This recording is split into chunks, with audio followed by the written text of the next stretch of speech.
షేక్ అన్వర్ గారి millionaires wealth creation workshop November 20న నిర్వహిస్తున్న ప్రోగ్రాంలో జాయిన్ అవ్వాలనుకుంటే వెంటనే సంప్రదించండి. నా పేరు సురేష్ పొద్దార్ అండి. నేను 2007 ఆగస్టులో జాయింట్ కలెక్టర్ వికారాబాద్గా పదవి విరమణ చేశాను.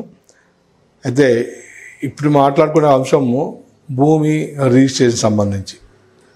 ఒక భూమి రిజిస్ట్రేషన్ చేసుకోవాలంటే రిజిస్ట్రేషన్ చట్టం 1998 ప్రకారం ₹100 కంటే ఎక్కువ వాల్యూ ఉన్నది కంపల్సరీగా రిజిస్టరబుల్ చేయాల్సిందే.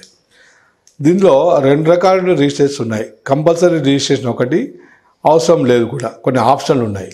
అంటే ఇప్పుడు సేల్ డీడ్స్ కానీ, గిఫ్ట్ డీడ్ కానీ, మార్ట్గేజ్ డీడ్స్ కానీ కంపల్సరీ రిజిస్ట్రేషన్ కిందకి వస్తాయి. అదేవిధంగా విల్ డీడ్ ఉందనుకోండి, దానికి రిజిస్ట్రేషన్ అవసరం లేదు. మామూలు స్టాంప్ పేపర్ మీద కానీ లేదా మామూలు వైట్ పేపర్ కానీ విల్ డీడ్ చేసుకోవచ్చు. అది అటు రిజిస్టర్ చేసుకోవచ్చు లేదా అన్రిజిస్టర్ కూడా చేసుకునే అవకాశం ఉంది. అయితే జనరల్గా ఒక లేమ్యాన్ ఒక భూమి కొనాలనుకున్నప్పుడు, కొనుక్కున్న తర్వాత రిజిస్ట్రేషన్ చేసుకోవాలన్నప్పుడు మొట్టమొదట భూమి కొనాలనుకున్నప్పుడు ఎంఆర్ఓ ఆఫీస్లో ఆ భూమికి సంబంధించిన రికార్డులను వెరిఫై చేసుకోవాలి. గతంలో అయితే ఏమైందంటే పాత రికార్డులు, అంటే అది దాని క్లాసిఫికేషన్ ఏంది, అది ఎవరి పేరు మీద ఉంది, ఎవరి మీద పాస్బుక్ ఇచ్చారు, అవన్నీ కూడా వెరిఫై చేసుకునే అవకాశం ఉంది. అయితే ఒక భూమి కొనాలనుకున్నప్పుడు భూ రికార్డుల ప్రకారం అది ప్రభుత్వ భూమా లేదా పట్టా భూమా. పట్టా భూమి అయితే ఎవరి పేరు మీద ఉంది. అదేవిధంగా ఒకవేళ ఇనాం భూమి అయి ఉంటే గతంలో దానికి ఓఆర్సీ ఇచ్చారా, ఓఆర్సీ ఇచ్చిన తర్వాత ఎవరెవరికి అమ్ముకున్నాడు. ఒక భూమి కొనాలనుకున్నప్పుడు ముందు క్లాసిఫికేషన్ చూసుకోవాలి. రెండవది ఈసీ అంటాం, ఎంకంబరెన్స్ సర్టిఫికేట్ అంటాం. గతంలో పట్టదారుండి ఆయన ఎవరెవరికి అమ్ముకున్నాడు, లాస్ట్ చివరికి ఎన్ని ట్రాన్సాక్షన్స్ అయినాయి, ఈ ప్రస్తుతం ఎవరున్నారు అది చూసుకోవాలి. అదేవిధంగా ఫీల్డ్ మీద ఈ మధ్యకాలంలో ఏమైందంటే అది ఎండోమెంట్ ల్యాండా, వక్ బోర్డ్ ల్యాండా, ఫారెస్ట్ ల్యాండా, అదేవిధంగా ఈ మధ్యలో చెరువు ఉందా, ఎఫ్టీఎల్లో ఉందా. ఒకవేళ ఎఫ్టీఎల్లో ఉంటే సిక్కం అంటాం మనం. సిక్కంలో ఉంటే అది ల్యాండ్ యూజ్ చేంజ్ చేయడానికి ఉండదు. సిక్కంలో కేవలం మనం భూమి దున్ని బతుకోవాలి, అంటే నీళ్లు లేనప్పుడు భూమి వ్యవసాయం చేసుకోవాలి తప్పితే ఇల్లు కట్టుకోవడానికి అవకాశం ఉండదు. అదేవిధంగా బఫర్ జోన్లో ఉందా, అదేవిధంగా అది పాకిస్తాన్లో కొంతమంది అప్పుడు విభజన జరిగినప్పుడు ఇక్కడ భూమి విడిచిపెట్టేసి పాకిస్తాన్కి వెళ్ళిపోయారు. దాన్ని కస్టోడియన్ భూమి అంటాం. ఆ కస్టోడియన్ భూమా, ఫారెస్టా, ఇది రకరకాలుగా ఒక 16 రకాలైనటువంటి అంశాలను వెరిఫై చేసుకోవాల్సిన అవసరం ఖచ్చితంగా ఉంది. అయితే గతంలో అయితే ఈ రికార్డ్ తారుమారు వల్ల లాస్ట్ ఇయర్ పహాని, అంటే లేటెస్ట్ పహాని ఒకటి చూసుకొని వాడు పట్టదారు ఉండడాన్ని చూసుకున్న తర్వాతే కొనుక్కునేవారు. అయితే ఈ మధ్యకాలంలో ఎప్పుడైతే ఎల్ఆర్యూపీ వచ్చిందో, గౌరవ ముఖ్యమంత్రి గారు తీసుకోండి updation of record Dharani website వచ్చినప్పుడు ఈ మధ్యకాలంలో రిజిస్ట్రేషన్ డిపార్ట్మెంట్ వాళ్ళు కొడిగి ఒక ఇన్స్ట్రక్షన్ ఇచ్చడం జరిగింది. ఆన్లైన్లో అమ్మేవారి పేరు ఉంటేనే రిజిస్ట్రేషన్ చేస్తున్నారు. గతంలో అయితే ఎవరు వచ్చినా సరే రిజిస్ట్రేషన్ డిపార్ట్మెంట్లో ఎవరు డాక్యుమెంట్ పేమెంట్ చేసినా కానీ వాడు ఎవడు పట్టదారు ఎవడు అనేది చూడకుండా వాళ్ళ తగ్గట్టు రిజిస్ట్రేషన్ ఫీ, స్టాంప్ డ్యూటీ కట్టారా, ఇద్దరు విట్నెస్ ఉన్నారా లేదా చూసుకొని చేసుకునేవాళ్ళు. కానీ ఇప్పుడు మాత్రం ఖచ్చితంగా ఎలక్ట్రానిక్ పాస్బుక్ ఆర్ ధరణిలో వెబ్ ల్యాండ్లో ఉందా, తర్వాత అదేమన్నా నిషేధ జాబితాలో ఉందా లేదా చూసుకోవాలి. నిషేధ జాబితాలో ఉంటే మాత్రం రిజిస్ట్రేషన్ డిపార్ట్మెంట్ వాళ్ళు ఆ రిజిస్ట్రేషన్ చేయరు. దానికి ఎన్ఓసి తీసుకురమ్మని కలెక్టర్ నుంచి ఆదేశాలు తీసుకుని వచ్చిన తర్వాతే చేసుకుంటారు.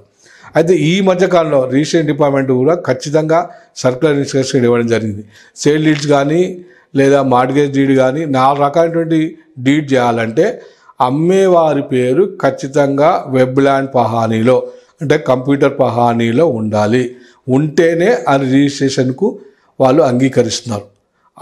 అప్పటి వరకు ఆ ధరణిలో కానీ వెబ్ ల్యాండ్లో పేరు లేకుంటే మాత్రం వాళ్ళు రిజిస్ట్రేషన్ చేయవద్దని చెప్పి ఖచ్చితమైన ఆదేశాలు జారీ చేయడం వల్ల ఈ మధ్యకాలంలో ఈ రిజిస్ట్రేషన్ గందరగోళమైనటువంటిది, తప్పుడు రిజిస్ట్రేషన్ అనేటువంటిది జరగడం లేదు. ఒక ప్లాట్ల విషయంలో, భూముల విషయంలో మాత్రం అటువంటిది ఏమీ జరగడం లేదు. అది గత 2 సంవత్సరాల నుంచి ఖచ్చితంగా అమలు చేస్తున్నారు. కాబట్టి ఒకవేళ అమలు చేయకపోతే, గతంలో ఎవరో కొనుక్కున్నారు, ఆయన పేరు మాత్రం రికార్డులో పేరు రాలేదు, అమ్మిన వారి పేరే వస్తుంది, కొన్నవారి పేరు రావట్లేనప్పుడు కొన్నవారి పేరు ముందు మ్యూటేషన్ చేసుకున్న తర్వాత వెబ్ ల్యాండ్ పానీలో ఆన్లైన్లో కొన్నవారి పేరు వచ్చిన తర్వాతే అప్పుడు వాడు మళ్ళీ రిజిస్ట్రేషన్కి పోతేనే సేల్ డీడ్ చేస్తున్నారు. అప్పటి వరకు వాళ్ళు సేల్ డీడ్ చేయడం లేదు.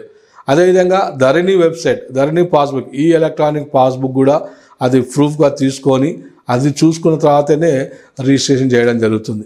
గతంలో అయితే రిజిస్ట్రేషన్ అప్పుడు కోయిలం పేరే ఉండేది. ఇప్పుడు పాస్బుక్లో ఫోటో అడుగుతున్నారు, ఆధార్ కార్డు అడుగుతున్నారు, ఈవెన్ పాన్ కార్డు, అంటే మోర్ దాన్ 5 lakhs అమౌంట్ ఉంటే పాన్ కార్డు, ఇన్కమ్ ట్యాక్స్ నుంచి క్లియరెన్స్లు, అంటే బినామీ ట్రాన్సాక్షన్స్ లేకుండా ఇవన్నీ తగు జాగ్రత్తలు తీసుకుంటున్నారు. కాబట్టి గతంలో జరిగినటువంటి అవకతవకలు ప్రస్తుతం రిజిస్ట్రేషన్ డిపార్ట్మెంట్లో కావట్లేదు.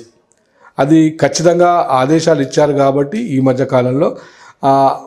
కాకపోతే కొనే ముందు మాత్రం ఫీల్డ్ వెరిఫికేషన్ చేసుకోవాలి. ఎందుకంటే ఎక్స్టెంట్ కబ్జా ఉందా, అది సరే 10 ఎకరాలు కొంటున్నాం అనుకోండి, 10 ఎకరాలు సర్వే చేసుకొని 10 ఎకరాలు అద్బందులు చేసుకున్న తర్వాతనే కొద్దిగా అక్కడ యాక్టివిటీ చేసిన తర్వాతనే ఎవరు రాకుంటే, అంటే ఎందుకంటే కొంతమంది రైతులు ఏం చేస్తున్నారంటే ధరలు పెరిగేసరికి ఎవరెవరికి అగ్రిమెంట్ ఆఫ్ సేల్ చేస్తారు, అవి అన్రిజిస్టర్డ్ ఉంటాయి, అవి బయటపడవు. ఎప్పుడైతే మోకా మీదకి పోయి అంటే ఫీల్డ్ మీదకి పోయి మనం యాక్టివేట్ చేసి మనం కొంటున్నాం అన్నప్పుడు ఆ అగ్రిమెంట్ సేల్స్ అన్నీ కూడా బయటకు వస్తూ ఉంటాయి. ఎందుకంటే అగ్రిమెంట్స్ ఆఫ్ సేల్ రిజిస్టర్ చేసుకుని అనవసరంగా స్టాంప్ డ్యూటీ అవుతుంది, ఎట్లయినా అమ్మేదే కదా. అదేవిధంగా జీపీఏలు ఇవన్నీ ఉన్నాయో చూసుకుంటే కొద్దిగా జాగ్రత్త పడితే మాత్రం ఎటువంటి తగాదా లేని భూమి కొనే అవకాశం ఉంది. అంటే జనరల్గా అందుకే ఈసీ తీసుకోవాలి. ఎంకంబరెన్స్ సర్టిఫికేట్ అనేది అదే, ఒక్కసారి భూమి ఎన్నిసార్లు దాని మీద ట్రాన్సాక్షన్ అయింది, పొరపాటున 2-3 సార్లు అయితే మాత్రం అది మళ్ళీ టైటిల్ కొరకు సివిల్ కోర్టుకే పోవాలి. ఎంఆర్ఓ కూడా అధికారం ఉండదు. ఎందుకంటే ఒకటి డాక్యుమెంట్ ముందు ఉన్న ఫస్ట్ డాక్యుమెంట్నే ఇంప్లిమెంట్ చేస్తాం అనేది తప్పు. ఎందుకంటే అది 2 కూడా 3 కూడా రిజిస్టర్ అయి ఉంటాయి కాబట్టి దాని కొరకు టైటిల్ డిక్లేరేషన్ ఆఫ్ టైటిల్ కొరకి సివిల్ కోర్టు పోయి నేను నిజంగా కొన్నాను, నేనే వారసు, నేనే దానికి టైటిల్ ఓటర్ అని చెప్పి ఆర్డర్ డిగ్రీ తెచ్చుకుంటే తప్పితే ఇది జరగదు.